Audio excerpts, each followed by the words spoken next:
మోపిన అప్పుకు ఇవాళ పోతే మిగిలిన 5,500 కోట్లు ప్రతి నెల ఆదాయం ఉంటే ఎన్నో రకాల ఇబ్బందులను ఎదుర్కొని కడుపు కట్టుకొని అవినీతిని నిర్మూలించి రూపాయి కూడబెట్టి ఇవాళ రైతు రుణమాఫీ చేస్తే మమ్మల్ని అభినందించడానికి నీ మనసు లేదు కానీ ఈరోజు మమ్మల్ని శాపనార్థాలు పెట్టే ప్రయత్నం చేస్తున్నారు. అందుకే ఇవాళ కేసీఆర్ బాధపడుతుండు. ఎందుకంటే రైతులకు రుణమాఫీ రేవంత్ రెడ్డి చేసే కదా, ఇంకా నాకేం మిగులుతుంది చెప్పనే. ఒరేసుకుంటే ఆనాడు ఉరి అన్నాడు, అవునా? ఒరేసుకుంటే ఉరేసుకున్నట్టే అని కేసీఆర్ ముఖ్యమంత్రిగా మాట్లాడిండా లేదా? అలాంటి చంద్రశేఖర్ రావు ఆయన 150 ఎకరాల ఫామ్ హౌస్లో ఒరేసుకుంటే ఆ వివరాలన్నీ బయటపెట్టి బండారం బయటపెట్టి బండకేసాయల్లో కొట్టిన ఇవాళ బాజాబ్తా తెలంగాణ సమాజం 66 లక్షల ఎకరాలల్లా 1,53,00,000 మెట్రిక్ టన్నుల వరి ధాన్యాన్ని స్వతంత్రం వచ్చినప్పటి నుంచి ఈ రోజు వరకు ఏ రాష్ట్రం, ఉమ్మడి రాష్ట్రం ఆంధ్రప్రదేశ్లో కూడా 23 జిల్లాలు ఉన్నప్పుడు కూడా ఇంత పంట రాలే. ప్రపంచ రికార్డు ఇవాళ తెలంగాణ రాష్ట్రం 66 లక్షల ఎకరాలలో 1,53,00,000 మెట్రిక్ టన్నుల వరి ధాన్యాన్ని పండిస్తే ఎంఎస్పి ఇవ్వడమే కాదు, సన్న వడ్లకు 500 రూపాయల బోనస్ ఇచ్చి కొంటున్న రాష్ట్రం ఈ దేశంలోనే తెలంగాణ రాష్ట్రం ఉంది. రైతులను ఆదుకున్న ప్రభుత్వం ఇందిరమ్మ రాజ్యంలో ప్రజా ప్రభుత్వం అని నేను చెప్పదలుచుకున్నా. ఇవన్నీ కోల్పోయిన టాన్ కేసీఆర్ని అడుగుతున్నా, నీ దుఃఖమేందో నీ బాధ ఏందో నువ్వు చెప్పింది నిజమైతే రా అసెంబ్లీలోకి రా, చర్చ పెడదాం. తారీఖు నిర్ణయించు చంద్రశేఖర్ రావు, ఏ రోజు చెప్తావో ఏ సమయం చెప్తావో ఆ రోజు అసెంబ్లీ పెడతా రా. నువ్వు ఓడితే ఇంట్లో పోయి బంతవా? రాహుల్ గాంధీని చూసి సిగ్గు తెచ్చుకో. 3 సార్లు ఓడిపోయినా ప్రతిపక్షం ఉండి కన్యాకుమారి నుంచి కశ్మీర్ వరకు 150 రోజులు 4,000 కిలోమీటర్లు మండు టెండల్లో మంచు కొండలో పాదయాత్ర చేసి ప్రజలకు అందుబాటులో ఉన్నోడు అంటే బాధ్యతాయుతమైన ప్రతిపక్ష నాయకుడు. అధికారంలో ఉంటే దోసుకుంటా, ప్రతిపక్షంలో ఉంటే ఫామ్ హౌస్లో వండుకుంటా. ఇదా నీ విధానం? నిజంగానే ప్రజలు కష్టాలలో ఉంటే ఫామ్ హౌస్లో గాడిది పండ్లు దొమ్ముతున్నావా? రా ప్రజల్లోకి వచ్చి మాట్లాడు.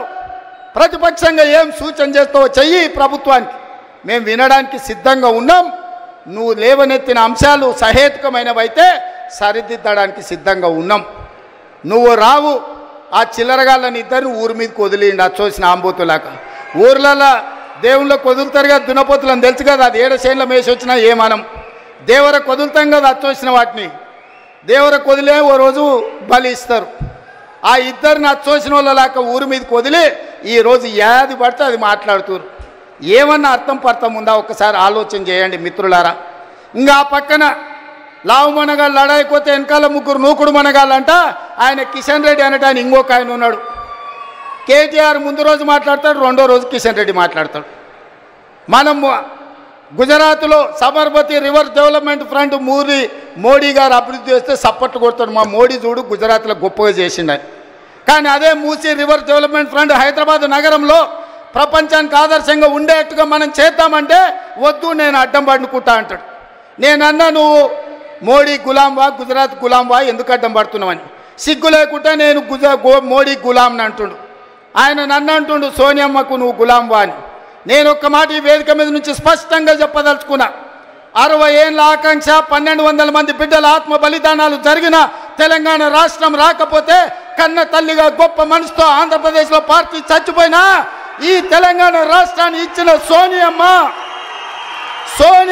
మా అమ్మ, సోనియమ్మ మా అమ్మ, మా 4 కోట్ల తెలంగాణ బిడ్డలకు కన్న తల్లి. ఆమెకు ఊడిగం కాదు, ఆమె కాళ్ళు గడిగి ఆ నీళ్లు నెత్తి మీద చల్లుకున్నా అది తక్కువనే అవుతుంది. కిషన్ రెడ్డి, ఇప్పటికైనా నీ పాపాలు కడుక్కోవడానికి రా. సోనియమ్మ కాళ్ళు గడిగి మన ఇద్దరం నెత్తి మీద చల్లుకుంటే మోడీకి ఊడిగం చేసినందుకు కొంతైనా నీకు ప్రక్షాళన జరుగుద్ది అంటున్నా. పార్లమెంటులో నిటారుగా నిలబడి ఈ దేశ ప్రధానమంత్రి నరేంద్ర మోడీ తెలంగాణ రాష్ట్రాన్ని సోనియమ్మ పార్లమెంటు తలుపులు బంద్ చేసి దుర్మార్గమైన పని చేసి తల్లిని చంపి పిల్లని బతికించింది. తెలంగాణ రాష్ట్ర ఏర్పాటునే అపహాస్యం చేసిన నరేంద్ర మోడీ తెలంగాణ ద్రోహి. అలాంటి తెలంగాణ ద్రోహికి నువ్వు బానిసవై గులామువై నువ్వు గుజరాత్ పోతే నువ్వు గుజరాత్ పోయి గార్దులను కాసుకో కిషన్ రెడ్డి. ఈ తెలంగాణలో ఒక్క నిమిషం కూడా నీకు ఉండడానికి అర్హత లేదని